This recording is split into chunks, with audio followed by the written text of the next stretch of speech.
አሰላሙ አለይኩም ወራህመቱላሂ ወበረካቱ። ውድ ቻናሌ ቤተሰቦች እንዴት ናችሁ? ደህና ናችሁ? ከኔ ጋር ለሁላችሁ አልሐምዱሊላህ ረብል ዓለሚን። የምትጠይቁኝን ጥያቄ አንዳንዶቹን አግኝቼላችኋለሁ። እየቆራረጥኩኝ ኤዲት አድርጌ ልለቅላችሁ ነው። ነገር ግን በጣም አስከፍታችሁኛል። በጣም የምሬ ነው የምነግራችሁ። አሁንስ ላለቅስ ደረስኩኝ ማለት ነው። ቢያንስ የኔ የምትሉኝ ቢያንስ እንኳን የምትከታተሉ አላህን አትፈሩ።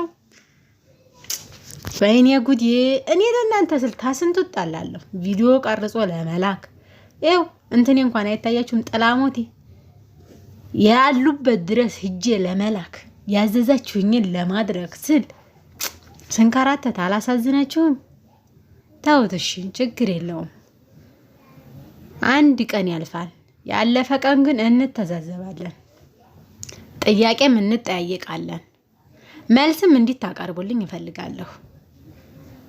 የኔ ስደተኞች ከርታታዎቼ ለእናንተ ስል ትጠቀሙበታላችሁ፣ አትጎድበትም። በሚፈልጉት ዲዛይን ደግሞ ታወጣላችሁ። ብዙ ነገር ከካርድ ከጉልበት ከጊዜ ስንቱን ላውራችሁ፣ ስንቱን ልንገራችሁ። ወይኔ ጉድ! ወረዲያችን ላይ የለም ብላችሁ ተስፋ ያጣችሁበትን ነገር ተስፋ እንዲኖራችሁ እየለፋሁ እንዴት ታሳፍሩኛላችሁ? 10K ብታስገቡኝ ትዋረድ ያላችሁ? በፍጹም አትዋረዱ። የምሬ ነው የምነግራችሁ። የኛ ሰው እኮ ስትሰራ የማትወድ ስትበላ የማትወድ ነው። ስትመጡ የሚጠቅማችሁን እያስረዳኋችሁ ሽጋር ስታወራ ግን አብሮ የሚያወራ ነው። ወላሂ እውነቱን ልንገራችሁ፣ አይገርማችሁ? ስትመጡ ታይታላችሁ። ነምበር ግን የሰይጣን ነምበር ከምታወሩ አሁኑ ፎሎ፣ ላይክ፣ ሼር አድርጉ። ለማንኛቸውም ችግር የለውም፣ እንደፈለጋችሁ። ከአሁን በኋላ ሰው አላምንም፣ ለሰውም ብዙ አልጨነቅም። ሐሳቤን ህልሜን ራሴው ቀጥልበታለሁ።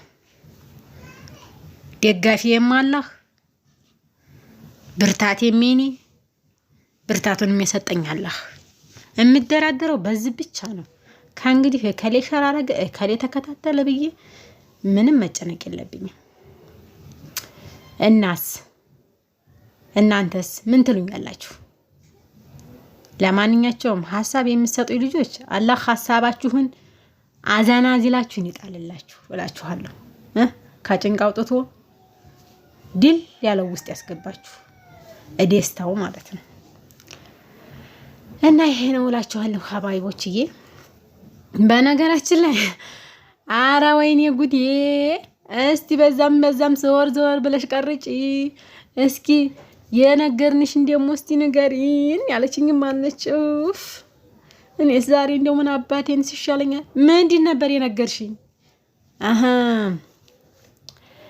የሲሚንቶ ዋጋ አንድ ይበሉ አዳምጡት። ውስብስብ አድርጌ ነው ዛሬ ቪዲዮውን ያመጣሁት።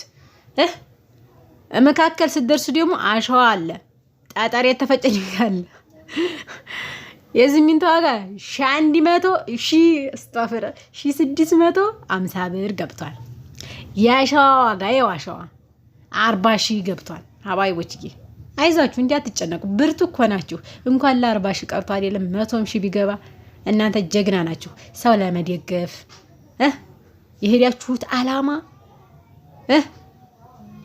ቤተሰብን ለመርዳት እየሆነባችሁ እኔ ለአንድ ለራሳችሁ እኮ ባለ ሚሊዮኔር ትሆኑ ነበር ማለት ነው። ግን ለራሳችሁ ብቻ ስለማትኖሩ ነው። ገባችሁ? ደግሞ ቤተሰብ ድሃ ሆኖ እኛ ሀብታም ብንሆን ያስጠላል። ሁለተኛ ነገር ደግሞ እውነቱን ለመናገር አንድ ጊዜ ብርቱ ሆኑ። ጨካኝ ብርቱ ጎበዝ መሆን ይጠበቅባችኋል። ለምን ብላችሁ ብትጠይቁኝ ጭክን ታላችሁ የምትይዙት ገንዘብ ውላይ ይሆናል። እናንተ አጣችሁ ሰውን ረርታችሁ ሰው እናንተ ጋር ሲወዳደር ረርታናለች እኮ አይላችሁም። ወላሂ ነው የምላችሁ። በሰኮሩ መስመር ያለ ጋራይ ቤት ነው። ለማንኛቸውም በየብዙ ጋራይ ቤት ነው የሄድኩት። እውነት ለመናገር ግን በሮች አልቀውብኝ ነው። ህዲያዋል ወጥተዋል፣ ትእዛዝ ላይ ናቸው ስላሉኝ ነው።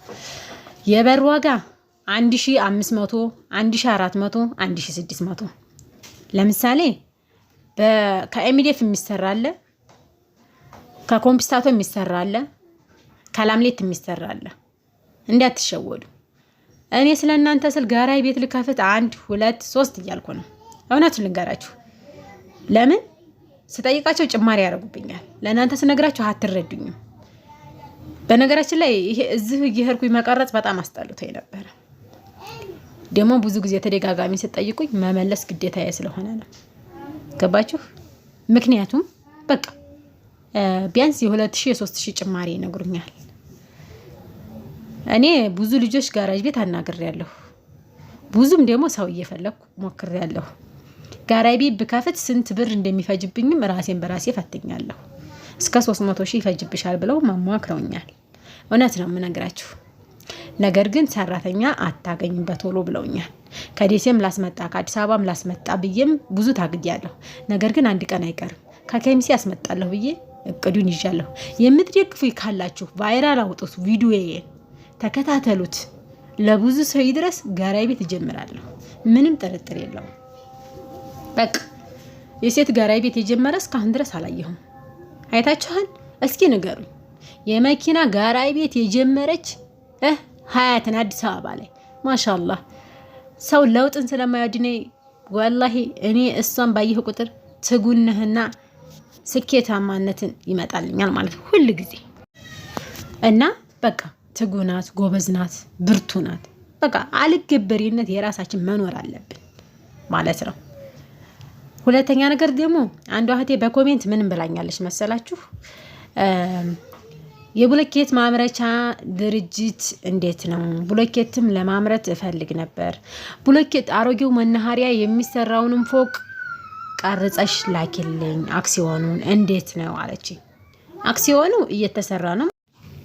በቃ ማለት ማምረቻ ልክ ነሽ። ብሎኬት ለማምረቻ ለመክፈት ሀሳብሽን እንደግፈዋለሁ። ነገር ግን የሚያመርትም አለ እዚህ ብዙ ሰውም እየገዛው ነው። የተወሰነ የ5 ብር ቅናሽ አለው እየገዛው ነው። ነገር ግን ስራቸው ጥራት የለውም ነው እየተባሉ ያሉት። ለምን ብትይኝ ይከብዳል። ከደሴና ከኮምቦልቻ የሚመጣውና ይሄ በጣም ልዩነት አለው። በጣም ይከብዳል ይሄ ነው የሚሉት። የሚከብድበት ምክንያት ደግሞ አንድ ምክንያት አለው። ምክንያቱ ምንድነው መሰለሽ እህቴዋ? እንትኑ ይሄ ምንድነው ሲሚንቶውን አሳንሰው ጠጠሩን ያበዙታል። ገባሽ? ያ ነው ልዩነቱ። ቅርጽ ማውጫዋን ራሱ አይቻታለሁ። ያው ሰውየው ጋር አልግባባም። ሆስፒታሉ ተኮናትሮ ነበር የሚሰራው ትርፍ ቦታ ስላለ ብዙ ብሎኬት ያመርታል። ቢያንስ እስከ 500 እስከ 600 እስከ 1000 ብሎኬት ያመርታል። ወዛደር በቀን ይይዛል። ነገር ግን እንደዛ ሳይሆን አሁን አንቺ እቅዱ ካለሽ ሰፊ ግቢ ካለሽ እዛው ግቢሽ ታስመርቻለሽ። ተመጣጣኝ ዋጋ ታስደርጊያለሽ። ወዛደሮቹን ቋሚ ወዛደር ትይዣለሽ። በወርም ሆነ በቀንም ትባባያለሽ። ግን 2 ሰዎች ቋሚ መያዝ ግድ ይልሻል ማለት ነው ሀቢብቲ። እና ሀሳቢሽ አሪፍ ነው። ሌላም የተለያዩ ነገሮች ከጠየቅሽኝ እመልስልሻለሁ። ቪዲዮውን እስከ መጨረሻው ተከታታዩ ማለት ነው። እና ሲቀጥል ደግሞ የቆርቆሮ ዋጋ ብላችሁኛል። የቆርቆሮ ዋጋ ደግሞ ምን መሰላችሁ? ያጥሩ አምና 400 ብር ነበር፣ ዘንድሮ 600 ብር ነው ያጥሩ። የእንትኑ ደግሞ 800 ይላሉ፣ 750 ይላሉ። እንግዲህ እንደ ብዛትነት ደንበኝነትም ይወስነዋል ማለት ነው። ምክንያቱም በቃ ተባራሪ ሰው ላይ ጭማሪ ያደርጋሉ አብዛኛውን ቋሚዎች ምናምን። አሁን ለምሳሌ ያለ አይደለ ኢንሻአላህ እስኪ ሰሞኑን ደግሞ የሚራገፍ ቆርቆሮ አለ። ይሄን ሰሞን ትንሽ አልገባም፣ ቆርቆሮ እጥረት አለ። እስያ ሲመጣ ደግሞ እዛው ቆርቆሮውን እያየሁኝ ዋጋውን እነግራችኋለሁ ማለት ነው ሀባይቦችዬ። እንግዲህ ሐሳቢ ይሄንን ይመስላል። የእናንተ ሐሳብ ካላችሁ አስቀምጡልኝ። ቪዲዮውን እስከ መጨረሻው ተከታተሉት። ቫይራል እየወጣልኝ አይደለም፣ እይታ እያገኘልኝ አይደለም። ስራ እንሰራለን ብላችሁ ለምታቅዱና ለምትፈልጉ ደግሞ አናግሩኝ። ጋራይ ቤትም እጀምራለሁ ብያለሁ። አብረንም እንጀምር የምትሉ ካላችሁ አህለን ብያችኋለሁኝ። በቋሚነት ደረጃ እንሰራለን። እናንተ እኔን በውስጥ መስመር አናግሩኝ። የምትፈልጉትን ነገር ጠይቁኝ። ቀናቶች ቢወስዱ እንጂ የእናንተ መልስ አይቀርም። ቀጣይ ደግሞ አንድ ቪዲዮ ይዤላችሁ እመጣለሁ፣ ለየት በሚያደርግ ነገር ማለት ነው። ኢንሻአላህ ቪዲዮዬን አካባቢያችን ላይ ያሉ ነገሮች ሁሉ እለቅላችኋለሁ ማለት ነው። የተለያዩ ነገሮች አብረን እንሰራለን፣ አብረን እንለወጥበታለን የምትሉ ካላችሁ ኢንሻአላህ ንገሩኝ፣ እኔ አስረዱኝ፣ እነግራችኋለሁ ሁሉን ነገር። ከዛ መጨረሻ ላይ እና ይሄንን ይመስላል የኔ ሐሳብ እላችኋለሁኝ። የእናንተ ሐሳብ ምን እንደሆነ አሁንም ኮሜንት አስቀምጡልኝ። ሐሳባችሁ ደግሞ ያስፈልገኛል። ቅር እንዳይላችሁ ደግሞ መጀመሪያ ላይ ያረኩት የተናገርኩት ቃላት ማለት ነው። እውነት ለመናገር ግን እውነት ነው፣ ወላሂ እውነት ነው። ቢያንስ በኬ መቆጠር አለበት። ከእንትኖች የምፖስጣቸው እየታዩ አይደለም፣ እይታቸው ያን ያክል አይደለም። ነገር ግን ከሺ በላይ ተከታይ አለው። እይታዎቹ ግን ያን ያክል አይደሉም። ምን ብፖስጥ እይታ እንደሚኖረው ንገሩኝ። እዚህ ጋር ደግሞ ስቶብ ለምታዙ፣ ላቀችን ለምታዙ፣ ምጣር ለምታዙ የፈለጋችሁትን ነገር በኤሌክትሪክ እንዲሁም ደግሞ በሳት የሚሰሩ ትዕዛዞች አሉኝ። እነዛን ትዕዛዞች ሳወጣ ቪዲዮ ደግሞ ሰራላችኋለሁኝ። በሌላ ቪዲዮ እንገናኛለን።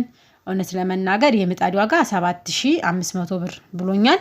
ኢንሻአላህ ይሄ 6500 ብር 7000 ድረስ እየተሸጡ ነው። ነገር ግን አላቸው እንትን መጠን እንደ መጠናቸው ነው ማለት ነው።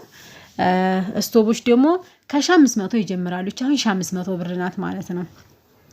እንግዲህ የኔ ሐሳብ ይሄንን ይመስላል። የእናንተ ሐሳብ ደግሞ ምን እንደሆነ ኮሜንታችሁን አንብቤ እመልስላችኋለሁኝ። ውስብስብ አድርጌዋለሁ ያልኩበት ምክንያት ማለት ትንሿን አይታችሁ እልፍ እንዲያትሉት ብዬ ነው። ይቅርታ